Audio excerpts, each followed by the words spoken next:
So the moment you receive Christ, you have received life. That's the moment. Once you receive Christ, you have received life.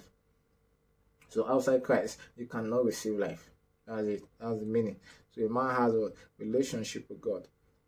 Why? Because you have a relationship with God because what? Of the eternal sacrifice. So I have a relationship with God. So that's the meaning. So you are not asking Lord, I want a relationship. No, you are not crying that God, I want a relationship with you. If you're a believer, you will not be crying that God, oh Lord, give me a relationship. No, you already have a relationship with God. That's why you have eternal life. That's why you have eternal life. You get it? So, and the relationship with God is forever. So you are not afraid that, oh, one day your relationship with God will be broken. Why? Because the relationship is based on what? The eternal sacrifice of Christ. The eternal sacrifice of Christ. The eternal offering. So the eternal offering of Christ cannot be broken. See how solid your relationship with God is. Unbreakable.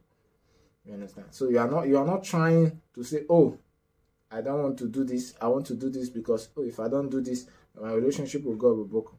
No, your relationship with God is not based on what you do. Your relationship with God is based on what Christ has done. So that's what guarantees you a relationship with God.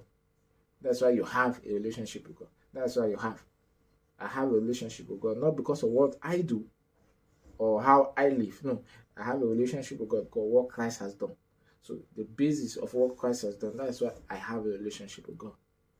Now, how I live is how God is working. I allow God to walk through the believer. So it's two different things. So there's salvation and there's the spiritual growth.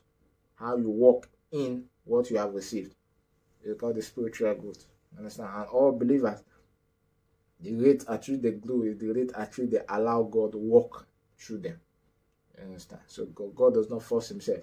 Even after living in you, God does not force himself on you.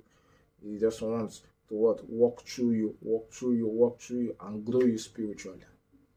Yeah, sure, that's it. So we have a relationship with God. Why do you have a relationship with God? Because Jesus is God. If Jesus is not God, you can't have a relationship with God. So it takes God to establish a relationship with humanity.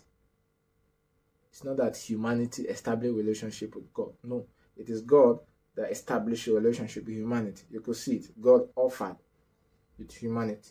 So God gave us himself. That's Jesus Christ. Gave us himself.